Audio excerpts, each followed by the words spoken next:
Oh, hi. I didn't see you there. Oh, how you guys doing?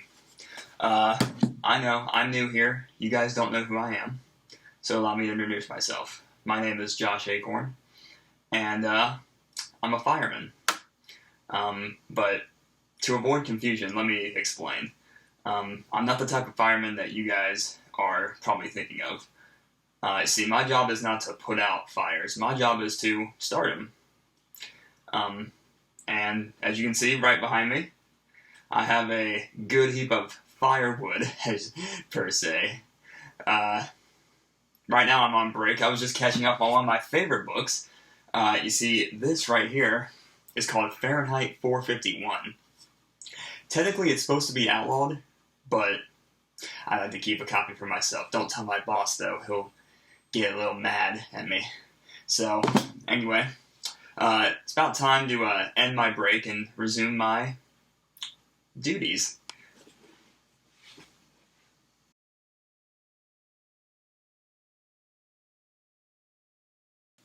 Hey everybody, as you might assume, that was a very poorly acted segment. I am not a fireman. I will never set these books on fire no matter how much you pay me. They're too good to read. And I'll hold the cigarette up to the camera. This is not a real cigarette, it was just a prop. I'm not an actual smoker. And I've definitely not smoked here in this study. But what was real, my name is Josh Acorn, and this is Fahrenheit 451, written by Bradbury. This book was published in 1953, 67 years ago.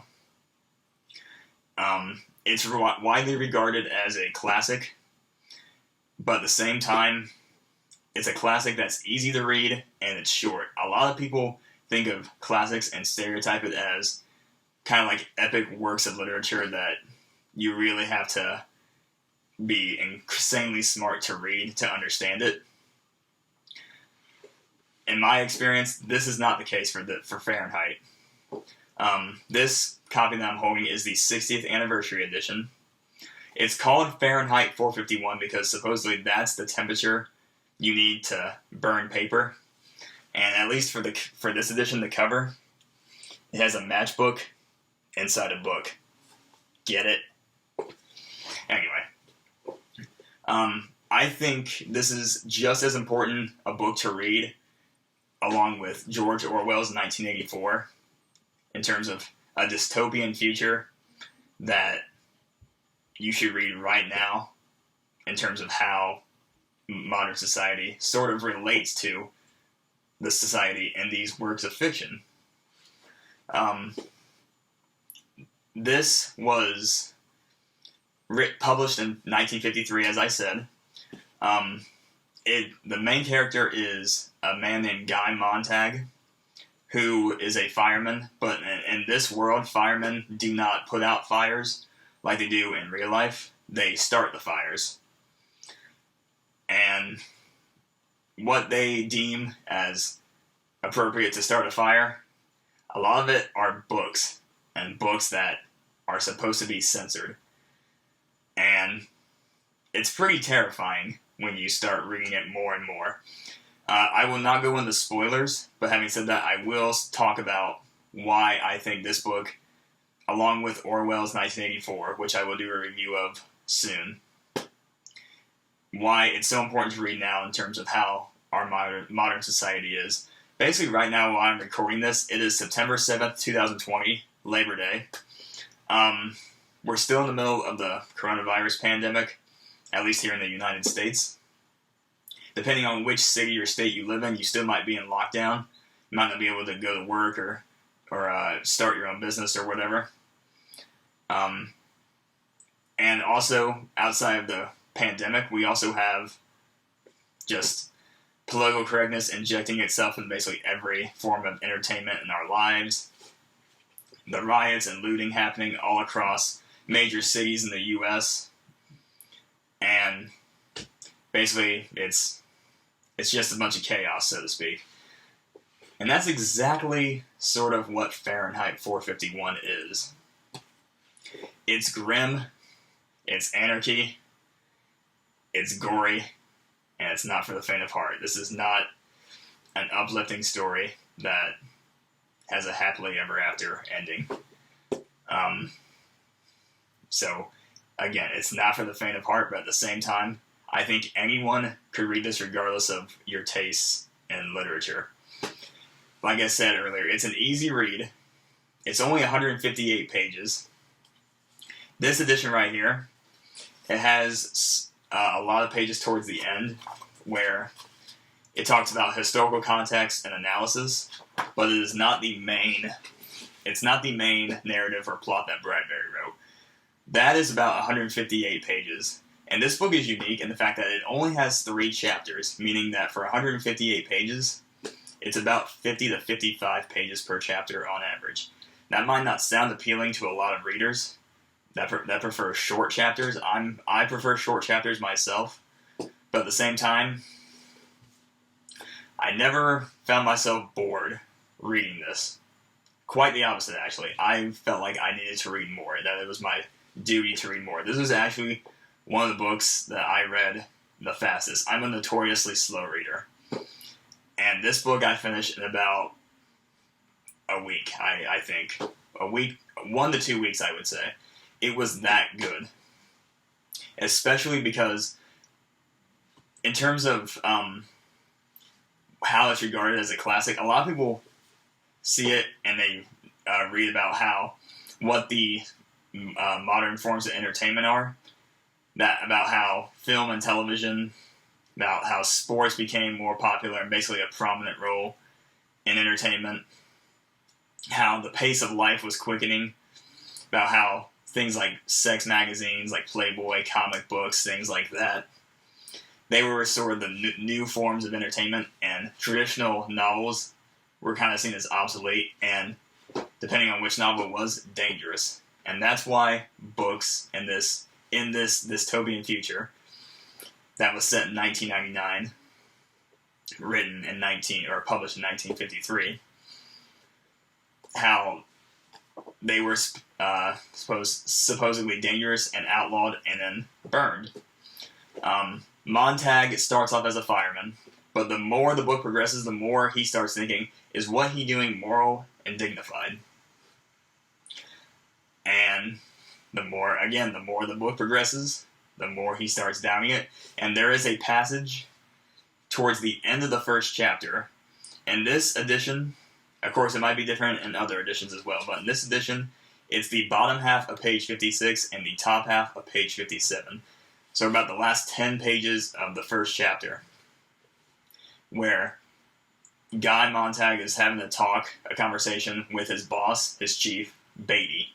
And Beatty talks to him about why he became a fireman and why he burns books, or sets things on fire instead of puts out the fires. And I'm not going to read it to you for 2 reasons. 1, because I'm avoiding spoilers as much as I can. And 2, because if I read it, the YouTube overlords would not be very pleased, and I do not want this video to be taken down.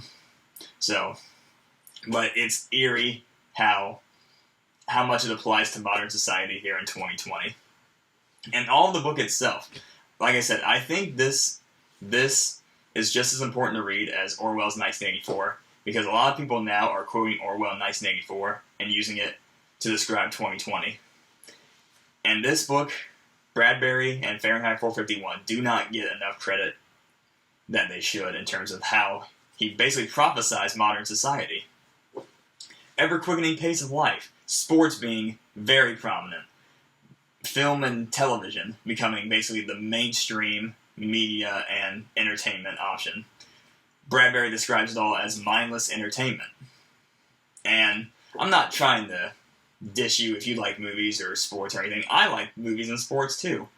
But you could definitely see where he was coming from in terms of how people were pushing books aside for an easier form of entertainment in terms of film, television, things like that. You can definitely see where he was coming from. Hence why he wrote the book. And it's very grim. It's not for the faint of heart. It's a very dystopian future, sort of like 1984. The ending, as much as I said this wasn't an uplifting book, the ending does give you a semblance of hope, I'm not going to go into it. I'm just going to say the moral of the ending is similar to the ending to the Epic of Gilgamesh in terms of everyone's going to die. It's inevitable. We all know it. But in terms of immortality, you don't preserve your physical body. You preserve your wisdom and your thoughts and your ideals and your writing. And while it's not exactly like that for Fahrenheit 451, there are some similarities. And I know you probably weren't thinking that the Epic of Gilgamesh and Fahrenheit 451 would be compared to one another.